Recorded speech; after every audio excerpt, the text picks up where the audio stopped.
Canon plus Apple equals me happy because these companies have helped me build my business and make a ton of money doing so. Will it do it for you? No, I'm just kidding. It probably will. So here's my rant.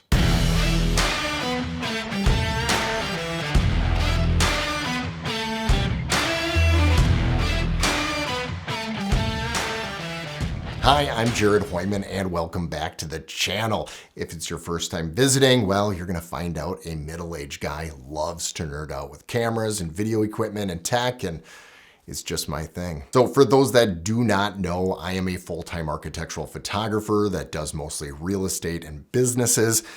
And therefore, I have to know my gear and have it specific to those jobs. And for the last 17 years, I've been shooting Canon. And right now it is the R6 Mark II with the 15 to 35. Soon it will be the 10 to 20 millimeter f4. Boy, that's gonna be an awesome review. So if you wanna see that one, stay tuned, subscribe if you haven't already. And a lot of you know that I was a PC guy my entire life until I saw the light. And I switched back last March to the Macbook Pro M2 Max. This thing is amazing. I was kicking and screaming and saying, no, I will never be a Mac person ever. But then a year ago, I switched over to DaVinci Resolve and soon realized that the M2, the M1, and now the new M3 utilizes DaVinci Resolve software amazingly. With native codecs of H.265, PC, you do not have that. It rips through H.265 on the Mac like it is butter. It is awesome. Never loses a frame. But on PC world, even with the 3080 RTX or the 3090 and now the 4000 series, they still do struggle with the native H.265 codec. I've been an Android user for the last 10 years until my wife left me for an iPhone. So I had to move over to meet up with my wife, and I got the 15 Pro. This thing is awesome. I actually love it. I can't believe that I haven't been on iPhone for the last 10 years. So now that I have the iPhone, I have the Mac, it just syncs up amazingly. So wait, Jared, what's your point? Why are you telling us all the crap you've got that we can't all afford? I'm telling you all of this because they are tools that help you make money. And some things make money easier than others because of the lack of effort you need to put in compared to other equipment out there. Earlier this week, I photographed and shot 7 houses in one day and invoiced a little over $1,700. So is that a normal day for me? Well, it's normal that I have those days a few times a month, but it's not every day. My everyday is averaging more $900 to $1,100 range, which is still pretty high per day. Utilizing the Canon and my Mac for editing, not to mention the other key thing that helps me make a lot of money is drone. And I shoot with the Mavic 3, so these shoots do include drone shots, and that's where the Mavic 3 comes into play. So we have Canon, Apple, Mavic 3 that's not in the studio right now, and me. I am the final part of the equation to create that. It is the God-given talent that is given to you, to me, and how we utilize it. We're all individually talented in different ways, and we have different perspectives on how we portray that. Now, each of us are gifted and talented in different ways when it comes to videography and photography, and that's what people are hiring you for and hiring me for. So when you look at the cost of a Canon R6 Mark II plus the 15 to 35 lens, and you wonder, wow, I'm spending over $5,000 on equipment, let alone then you need a computer, which I spent about $3,500 on. And people always wonder, is it worth it?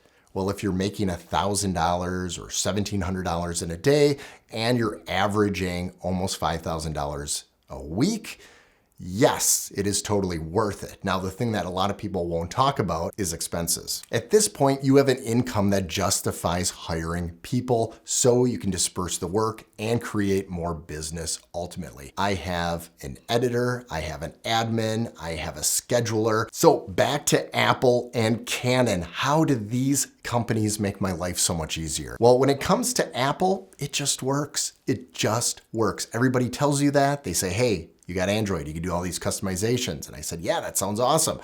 And then you got the Apple people, but Apple, It just works. And you're like, yeah, that sounds like a dumb person's issue. But guess what?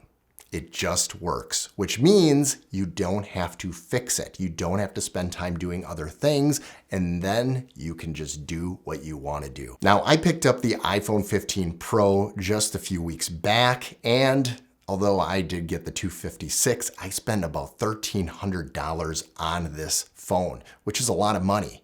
But here's the thing. This phone so far has earned me about $400 all by itself. From the iPhone 13 Pro and on, so the iPhone 15 Pro has this, is LiDAR. LiDAR uses light to figure out distance, and it can 3D map. Now, I've been 3D mapping houses that I go into and creating blueprints and 3D models in just a short amount of time and charging for that. For the few times I've actually done it, I've made $400, and that's $400 subtract the $1,300. We're at $900 this has cost me so far. Maybe a few more jobs, this thing just paid for itself. It's pretty nice. My camera and lens pays for itself in less than a week. 2/3 into the week, this is paid for. This is $3,500. The Macbook Pro M2 Max. By the way, the M3 is out. Is it worth switching? Ooh, that's another video. So I've said it before, there is a return on investment, and ROI, or ROI. However you're looking at this video, it's gonna come out the correct way because I edit this thing. Unless you're a hobbyist, a return on investment should always be on your mind when you're buying equipment. And I've researched a lot of cameras. I used to shoot a little bit of Nikon. I've never shot Sony, and I have shot Panasonic, and I actually do love Panasonic. I used to have the GH5, but you have to pick what works for you. And for me, the menu system, the color science, the editing, everything with Canon has been amazing. I do chuckle when I read some of your comments, because some of your comments say, oh, you can't do good video on an R6 Mark II. What's wrong with you? You have to have Sony. Oh, the H.265 is horrible. Are you the one making $5,000 a week?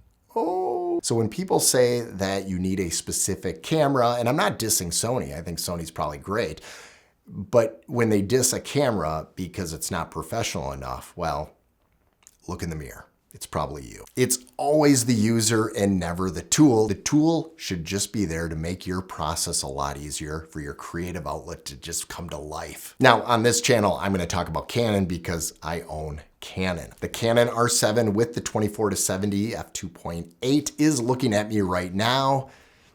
It's just my studio camera. It works great. And yes, I do use it for photography once in a while, but it is mostly a video camera, where the R6 Mark II is actually majority a photo camera, but I utilize it for the video walkthroughs. The 10-20 is gonna be even more amazing. If I had to sum this up, I would say Apple plus Canon plus DJI has helped an awesome workflow to create more business and make my clients a lot happier. Again, I don't like to bash other companies. It's really the tool and how you wanna use it. Now, I am a huge advocate when it comes to these companies because they have done well in my sight. I have done well with them, and I will continue throwing money at them because the money just keeps coming back. It is an amazing return on investment. You need to find out what is the best return on investment for you. Now, there are a lot of hobbyists that follow this channel, and for you, I would say find the equipment that you find joy in because it is your spare time. You should enjoy it. And it might not be the productivity of everything. It might be the process. So you might like manual lenses more. For me, the only manual I'm doing is when I'm doing real estate photography. Everything else, autofocus is amazing. But for you, you might like the process of manual focus. You may not even be shooting in low light, so APS-C or Micro Four Thirds might be a better route for you. Leave a comment below saying what you use for equipment and how it has helped you in your business or in your hobby. I'd be very curious. But if you're gonna leave some negative comment that just bashes me or bashes anybody in the community, I'm just gonna delete it. It happens. I delete them. I don't even read them all. And if you stuck around this long, there's other videos to check out right there. It's a good day to watch videos of me.